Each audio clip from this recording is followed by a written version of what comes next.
Friends नमस्कार, my self SG. Vajpayee. आप जानते हैं कि मैं एक टीचर हूँ और साथ में एक वास्तुशास्त्री भी हूँ और एस्ट्रोलॉजर भी। तो आज मैं वास्तु की कड़ी में आपके लिए कुछ इंटरेस्टिंग फैक्ट लाया हूँ। क्योंकि सावन मास चल रहा है, इसके बाद जैसे सावन ख़त्म होगा भगवान कृष्ण का बर्थडे भी आने वाला है। आप जानते हैं उनका जन्मदिवस भी आने वाला है। इस बार 26 अगस्त के आसपास भगवान कृष्ण की जन्माष्टमी जो है वो मनाई जानी है।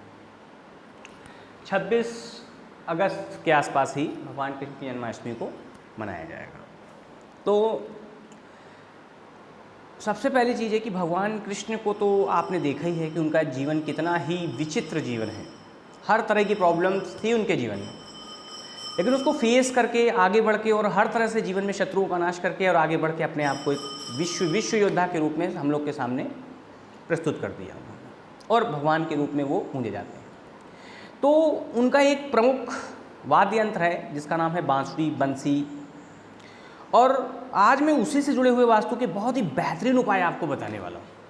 आपको जान के हैरानी होगी कि हमारे देश में भगवान कृष्ण की पूजा होती है, उनकी बंसी की भी पूजा होती है, लेकिन चाइना के लोग बंसी के बहुत अद्भुत प्रयोग करते हैं और अपने जीवन को बहुत आगे ले जा रहे हैं। तो हम क्यों पीछे रहे भाई? हमारा देश तो भारतवर्ष है, हमें भी उन प्रयोगों के बारे में पता होना चाहिए कहीं ना कहीं। तो मैं शास्त्रों से निकाल कर आपके सामने उन चीज़ों को लाकर रख रहा हूँ। और बहुत से डिफरेंट प्रयोग्स हैं, बहुत सारी नॉर्मल प्रॉब्लम्स हैं जिनको हम बंसी से दूर कर सकते हैं।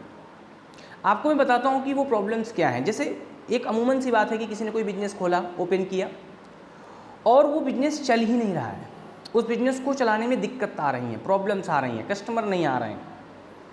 कस्टमर आते हैं तो भी आगे की जो व्यवस्था है वो नहीं बन पाती, तो कस्टमर चले जाते हैं। कस्टमर कैसे रुकें, कैसे पैसा बढ़े, कैसे लोग आपसे जुड़ें, उसके लिए मैं आपको बांसुरी का एक बेहतरीन प्रयोग बताता हूँ। आपको क्या करना है, अपने व्यापार स्थल में क्रॉस साइज में इस तरीके से मुरली को या बंसी को इस तरीके से लगाना है। ध्यान ये रखना है कि जो बंसी का मुख है वो नीचे की तरफ रहे, ऊपर उसके 7 स्वरों के जो पैटर्न है वो रहना चाहिए। क्रॉस साइज में आप लगा दीजिए पूजा करवा के। पूजा भगवान कृष्ण की होगी, बंसी की भी होगी इसमें। और इसको आप लगाते हैं और आप देखेंगे कि आपके बिजनेस पॉइंट पर जो प्रॉब्लम्स आ रही थी वो दूर होना शुरू हो जाएगी। दूसरा उपाय मैं आपको बताता हूँ। लोग कहते हैं कि मेरा बिजनेस तो चल रहा है लेकिन पैसे नहीं आ रहे हैं। पैसे आते हैं तो उतने पैसे नहीं आते जिनसे काम चल जाए। तो मैं आपको एक बेहतरीन उपाय और बताता हूँ कि आप बंसी की किसी शुभ दिन, जैसे कि बुधवार है, सोमवार है, इन दिनों में एक विधिवत पूजा कराइए। पूजा कराने के बाद उसको लाल कपड़े से क्या करिए, पूरा कवर्ड कर दीजिए। और कवर्ड करके क्या करना है, आपको अपने उस स्थान पर रख देना है, तिजोरी में रख देना है जहाँ पर आप पैसे को रखते हैं। आप देखेंगे कि वहाँ पे पैसे की आवाज़ बढ़ जाएगी, पैसा आना शुरू कर देगा और आपको पैसे से जो दिक्कत आ रही थी वो दिक्कत धीमे धीमे दूर हो जाएगी। एक उपाय मैं आपको और बताता हूँ जो कि बंसी से जुड़ा हुआ है। सपोज दैट किसी के घर में बीम है। बीम तो आप जानते हैं ना, जो सेंटर बीम होता है घरों का। तो उसके नीचे क्या होता है कि लोग अपना डाइनिंग टेबल रख देते हैं या अपना बेड लगा देते हैं, जिस वजह से क्या होता है कि उस घर में रहने वाले जो स्त्री पुरुष हैं या जो हस्बैंड वाइफ हैं उनके बीच में देखेंगे कलह शुरू हो जाएगी। वो लड़ाई झगड़ा आपस में बहुत ज़्यादा बढ़ जाएगा। वो एक दूसरे की बात नहीं सुनेंगे, छोटी छोटी बात पे चिढ़ना, छोटी छोटी बात पे इरिटेट होना, ये सब चीज़ें शुरू हो जाती हैं। तो उस जगह पे आपको क्या करना है, जो बीम के जो कोने होंगे, एक कोना इधर होगा और एक कोना इधर होगा, उस कोने पर आपको तिरछी मुरली लगा देनी है। ले जाके 2 मुरलियाँ आप लगाएंगे, आप देखेंगे कि उनके बीच में जो मनमुटाव चल रहा था वो धीमे धीमे समाप्त हो जाएगा। तो हम घर की कलह को शांति में भी बदल सकते हैं इस उपाय से। इसके बाद मैं एक और उपाय आपको बताता हूँ। अगर आपके घर में कोई ऐसा व्यक्ति है जो कि बीमार चल रहा है काफ़ी दिनों से, उसका स्वास्थ्य ज़रा ठीक नहीं रहता है, लाइलाज बीमारी उसको हो गई है, तो आपको क्या करना है कि इलाज तो आपको कराते रहना है। मैं इलाज का विरोधी नहीं हूँ, क्योंकि उपाय जो होते हैं ये हमें फ़ायदा करते हैं, नेचर को करेक्ट करके ये हमें फ़ायदा करते हैं। लेकिन 100% फ़ायदा करते हैं ये भी सही है, लेकिन अगर मैं ये कहूँ कि बिना दवा के हम ठीक हो जाएंगे तो ये भी गलत है। दवा ज़रूर करानी है, आपको अच्छे डॉक्टर से करानी है।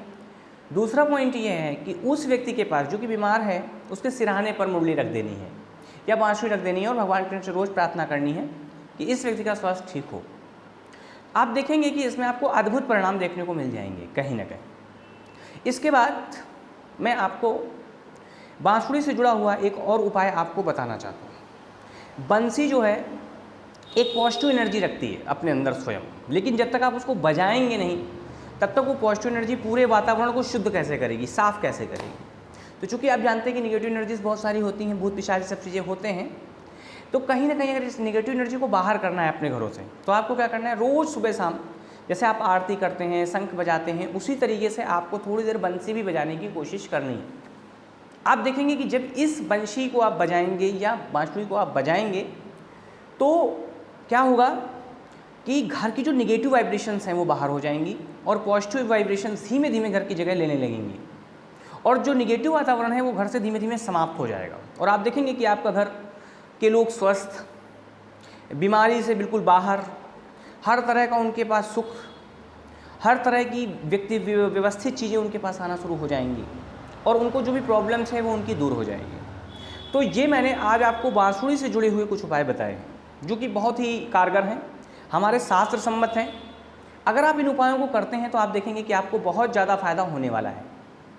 और ये सावन मास है, भोले बाबा का मास है, लेकिन इसके बाद जैसे ही ये मास समाप्त होगा 19 तारीख को रक्षाबंधन के बाद 26 तारीख के आसपास जन्माष्टमी हो जाएगी।